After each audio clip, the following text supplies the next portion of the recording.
Baik, saya akan mulai pidato saya dalam 3, 2, 1.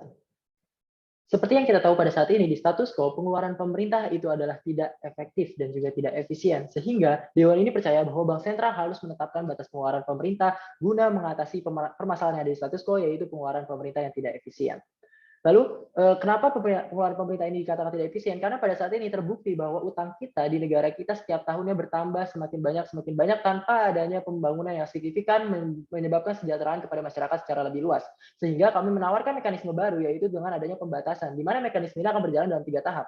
Yang pertama, tahapan pertama adalah saat ada pengajuan pengeluaran akan ada audit berdasarkan kebutuhan, di mana kebutuhan yang dikeluarkan oleh pemerintah, anggaran yang dikeluarkan pemerintah adalah sesuai dengan kebutuhan yang dibutuhkan pada saat itu juga dan dirasa itu urgent untuk diadakan saat itu juga.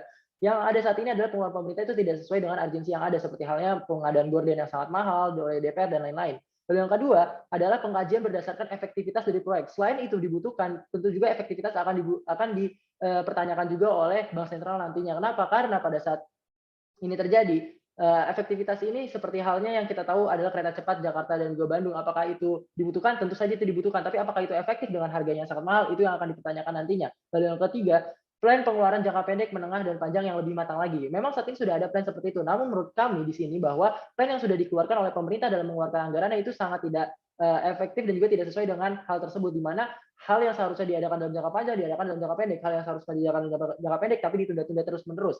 Dan menurut kami 3 tahapan ini akan menjadi penting untuk melakukan pembatasan tersebut, dan hal ini bisa dilakukan oleh Bank Sentral bekerja sama dengan Kementerian Keuangan dan juga OJK dan lain-lainnya untuk mengawasi dan juga melakukan audit ini sendiri.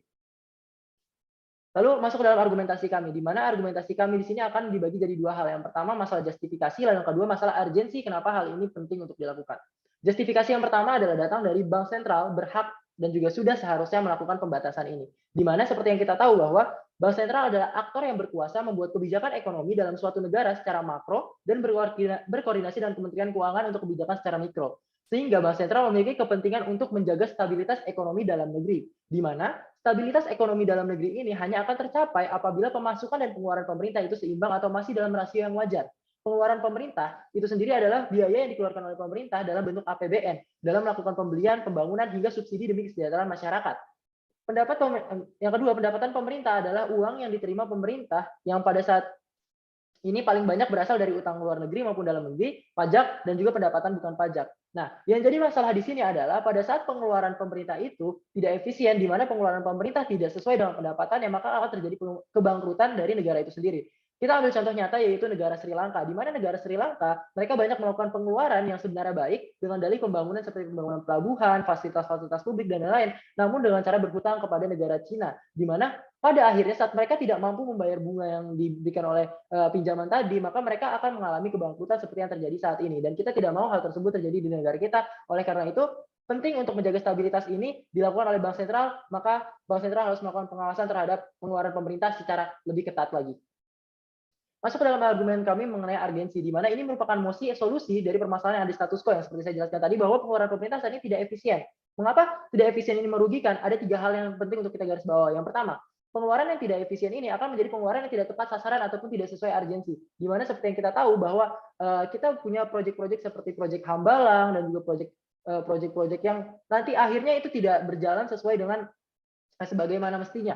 Lalu yang kedua, walaupun sekalipun sudah tepat sasaran dan juga urgent, ini masih tetap banyak dimanfaatkan oleh orang-orang oknum-oknum yang nakal gitu. Seperti halnya bansos, di mana bansos ini memang benar sangat diperlukan pada saat pandemi seperti ini. Namun sayangnya tanpa pengawasan pengeluaran yang ketat, pengeluaran dari bansos ini akan menjadi sangat tinggi gitu, di mana pada akhirnya bansos ini akan dikorupsi oleh oknum-oknum yang tidak bertanggung jawab.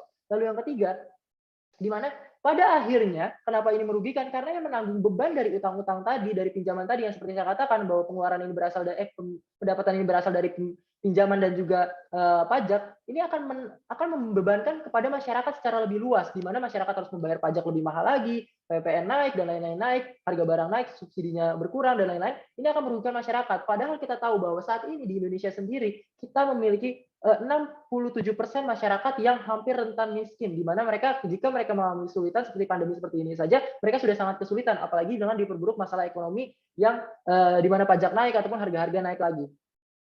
Lalu kenapa siapa yang paling dirugikan dari terjadinya banyak pengeluaran ini. Kalau tadi kan mengapa merugikan, sekarang siapa yang dirugikan? Yang pertama adalah proyek yang tidak urgent ini.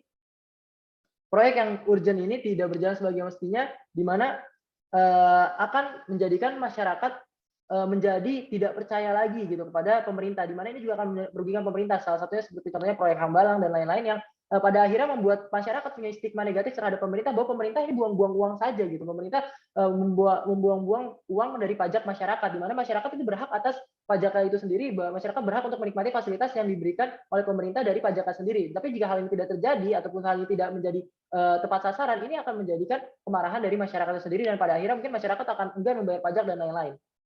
Hal yang kedua, yang dirugikan juga adalah budaya korupsi akan merajalela. Seperti yang saya katakan tadi, dengan tidak ada pengawasan yang ketat, maka budaya korupsi akan semakin merajalela dan juga membuat koruptor-koruptor merasa bahwa tidak ada pengawasan yang ketat, maka akan sangat mudah melakukan korupsi. Ya udah, kita ambil aja sedikit-sedikit, kita naikkan anggarannya dan lain-lain karena pengeluarannya mungkin tidak terlalu diaudit. Lalu yang ketiga, negara akan membayar hutang dan juga akan mendapat pandangan buruk untuk kerjasama dengan negara-negara lain. Di mana negara yang punya banyak hutang pasti akan sulit bekerja sama dengan negara lain karena dianggap tidak menguntungkan.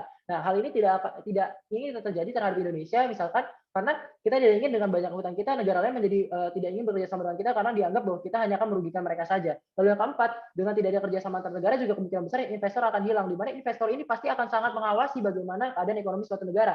Jika ekonomi suatu negara ini buruk ataupun mungkin pengawasan keuangannya juga buruk, maka investor tentu saja tidak akan menanamkan dananya di sana, sehingga perusahaan-perusahaan di dalam negeri nanti akan menjadi kekurangan modal dan juga akan hilangnya lapangan-lapangan pekerjaan karena modal dari perusahaan-perusahaan itu juga tidak cukup untuk membayar gaji dari karyawan-karyawannya gitu. Dan juga mungkin produksi dalam negeri juga akan berkurang, dan akhirnya juga pendapatan negara dari produksi itu juga akan berkurang. Lalu yang terakhir, yang kelima adalah yang dirugikan adalah masyarakat yang membayar pajak. Seperti yang saya katakan tadi, bahwa dengan adanya pengeluaran yang tidak efektif ini, maka akan ada kenaikan pajak, akan ada penurunan subsidi dan lain-lain. Sehingga pada akhirnya masyarakat yang rentan lah yang paling dirugikan. Dan yang menjadi pembeda antara kami dengan status quo adalah di mana bahwa di sisi kami, mekanisme pengajuan pengeluaran lebih terstruktur, transparan, dan terawasi dengan baik oleh Bank Sentral. Lalu yang kedua, proyek akan menjadi lebih tepat sasaran. Yang ketiga, menutup kesempatan untuk berkorupsi oleh para koruptor. Lalu yang keempat, meringankan beban pajak untuk masyarakat-masyarakat.